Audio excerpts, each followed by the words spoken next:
皆さんごきげんよう、上川薫です。今回取り上げる話題はウクライナ情勢。まずは前線から届いている日々の戦闘映像をご紹介しておきましょう。こちらの映像は集結しつつあるロシア軍兵士たち。この兵士たちに対するウクライナ軍の攻撃。ウクライナ軍はクラスター弾を持ってこれら歩兵たちに対する攻撃を行いました。非常に小さな小爆弾を大量に、そして広い範囲にばらまくこの攻撃は装甲で守られていない車両や兵士たちに対して絶大な攻撃力を持ちます。続いてはウクライナ軍のドローン攻撃。ロシア軍がウクライナ側に行う攻撃の時には一般市民をかなり狙いますが、逆にウクライナ軍はロシアの戦略物資や軍需工場、軍事施設などに対しての攻撃に絞っています。単純にウクライナ軍のやっている行動の方が軍事作戦の遂行を邪魔するという意味では非常に理にかなっています。この攻撃ではロシア軍のドローンやミサイル関連部品を作っている工場が炎上しました。そして現在ウクライナのゼレンスキー大統領はドイツに訪問しています。ドイツではメル首相との会談を行い、今後のウクライナ支援についての協議を深める予定となっています。アメリカのトランプ政権がウクライナに対する軍事支援を情報支援に絞っている今、ウクライナ支援の筆頭格がドイツとなっています。そのドイツは新しく首相になったメル氏が非常に支援に前向きであり、巡航ミサイルタウルスの供与をいつ行うのか、そしてどれくらいの規模を行うかについて話題が集まっています。ただし、いつ供与を行う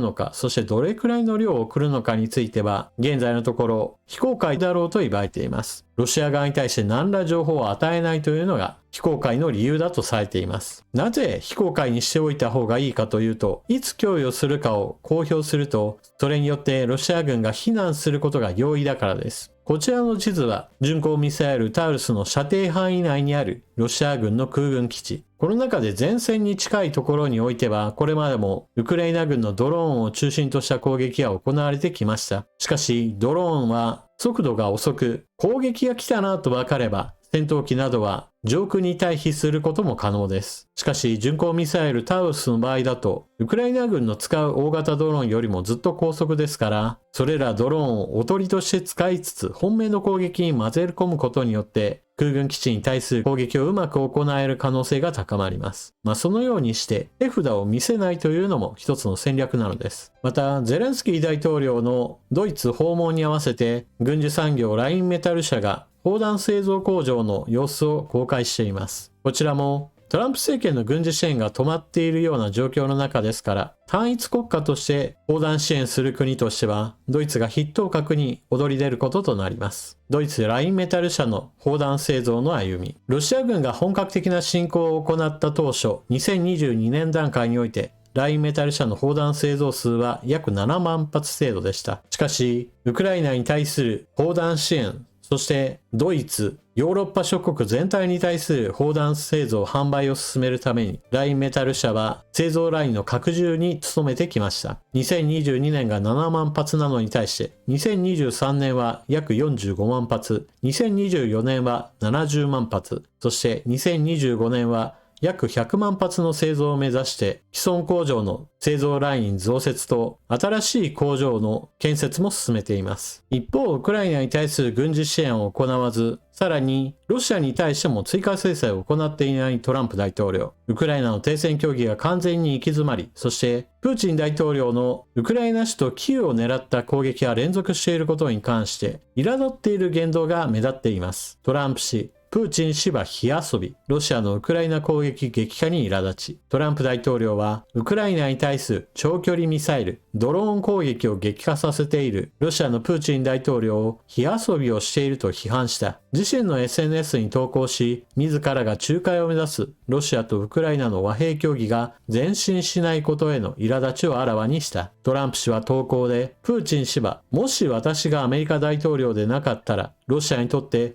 たくさんの悪いことがとっくに起きていたであろうことに気づいていないと主張し、ロシア寄りの立場を取ってきた自身の仲介努力をプーチン氏が無限にしているとの思いをにじませた。と、ここまでトランプ氏は不満を表明はしているものの、実際にはなかなか何も行動を起こしていません。ただ、トランプ大統領がこのようにロシアに対して強い批判の言葉を口にすることによって、共和党の議員たちは少し動きやすくなっています。産経新聞の記事。アメリカが超党派で対ロシア制裁法案、原油・ガス購入国に 500% 関税、上院トランプ氏に圧力。アメリカの定数100の上院の超党派の議員は、ロシアに追加制裁を課す法案を提出した。ロシアから原油や天然ガスなどを購入する国に対し、アメリカへの輸出品に 500% の関税を課す内容。ロシアとの対話を重視して、対ロシア追加制裁に消極的なトランプ大統領に圧力をかける狙いがある。法案は、超党派の議員約50人が4月1日に提出した。その後賛同者が増え、法案起草を主導した共和党のグラム上院議員によると、5月21日時点で定数100に対して80人を超える人数が賛同を示した。可決に十分な賛成票を確保しているが、トランプ氏との関係を重視する共和党指導部が採決に踏み切るかどうかは不透明なままだ。トランプ氏はプーチン大統領に不満は口にしているものの、実際の行動は起こしていません。それだけに共和党の方もこのままロシアに対して何ら圧力を加えないままというのを不満に持っている人たちもたくさんいます。今はトランプ大統領よりも議員たちの方がロシアに対して圧力を加えるべきだと声を上げ始めているような状態です。次にロシア国内でのインフレについても少し取り上げておきましょう。今日本の政治では米の価格が大きな話題になっています。主食である米が大幅に価格上昇し、庶民の生活を圧迫しています。普段食べているものの価格上昇といったものは多くの人たちにとって悪影響をもたらすものです。それは日本だけではなくロシアにおいても同じことです。じゃがいもの価格が 200% 近く上昇したことを受け、政府は食品の失態を認めた。ロシア当局は野菜の価格が数十から数百%も高騰したことを受けて、食品市場の規制が失敗したことを認めた。ドミトリー・パトルシェフ副首相は、食料事情の安定化に向けた措置は遅きに失したと述べた。ボルシチに使うじゃがいも、玉ねぎ、人参、その他の野菜に対する輸入関税をゼロに引き下げ、輸入品で何とか店の棚を満たすように指示している。こうした取り組みは、サプライチェーン全体にわたって最終価格に影響を与えるパラメーターを常に監視しながら、もっと早い段階で包括的に実施すべきだったと副首相は語った。ロシア国家統計局によれば、ロシアの昨年の食品インフレ率は9年ぶりの記録 11.05% を記録し、2025年の初めには価格上昇が再び加速した。5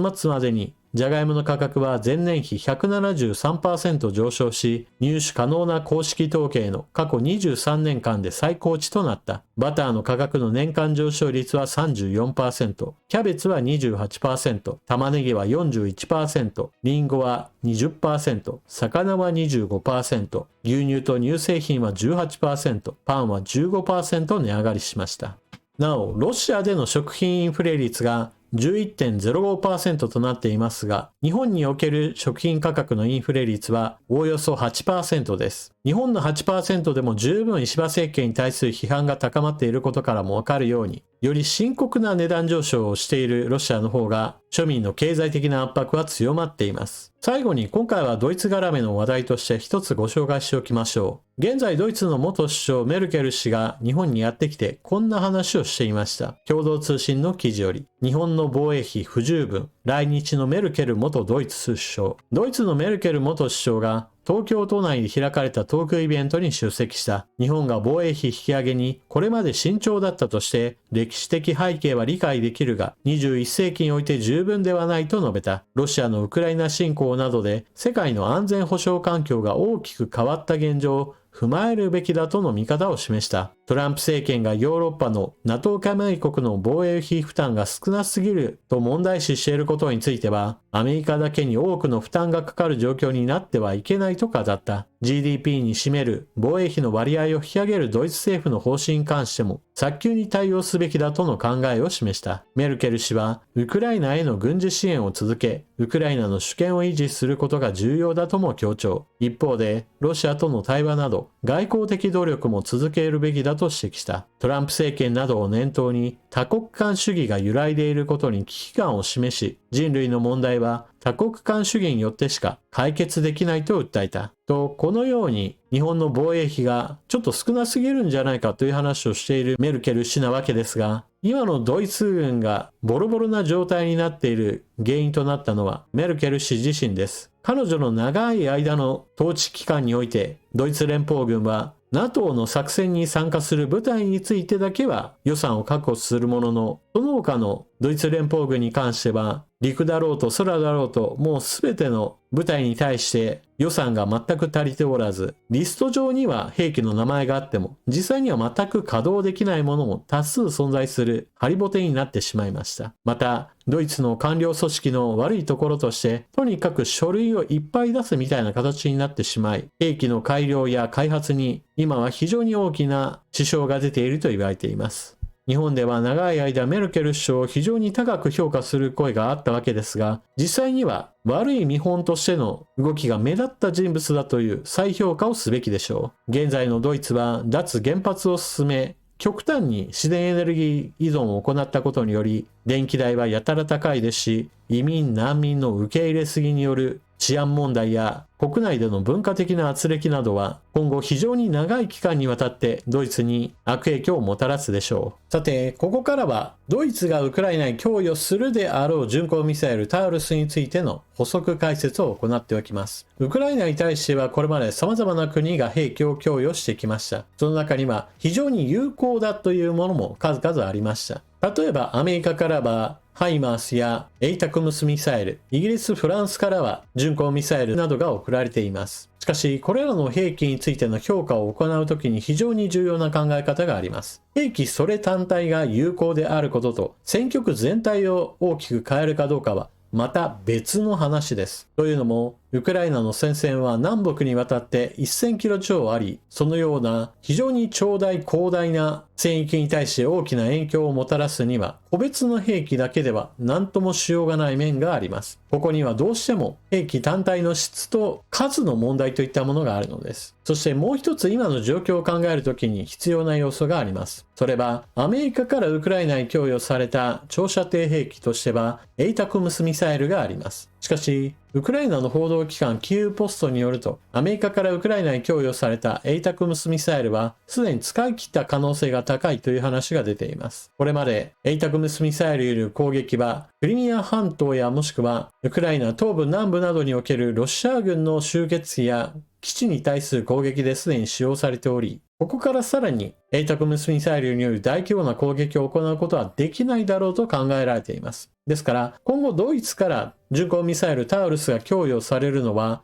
良いことではあるものの、エイタクムスミサイルによる攻撃がほぼなくなっていくことを考えれば、ドイツの支援はアメリカの肩代わりにはなっても、大きく戦力を上積みすることはちょっと難しいだろうと考えられるわけです。これが数の問題です。もしもトランプ政権がバイデン政権に引き続き軍事支援を行っていれば、単純にプラスアルファ上に乗せることができたのですが、アメリカの支援がなくなることによってそうした補充といったような形でしか軍事支援がならないのです。ただ、そのようにして全体の戦力強化には十分ではないものの、兵器単体として見た場合においても、エイタクムスミサイルの射程距離が300キロ程度、巡航ミサイルタウルスの場合だと500キロ程度ですから、より遠くまで攻撃することが可能となります。あとはどれだけの数をドイツがウクライナに供与するかに注目すべきでしょう。そして数という面においては、前線を支えるのは今でもなお大量の砲弾です。毎年100万発、200万発といったレベルで砲撃戦を行った上で、それを補助する形でのドローンのせめぎ合いといったものも行われています。どうしても砲撃戦の方は映像として残らないことが多いため、軽視されがちですが、物量面で支えているのが砲弾だといったことは忘れてはならないでしょう。というわけで今回の動画はここまで。情報の整理整頓に役立ったなと思われる方はぜひとも他の方にお勧めしたり、スーパーチャットのご利用もよろしくお願いします。それでは次の動画でまたお目にかかりましょう。またね。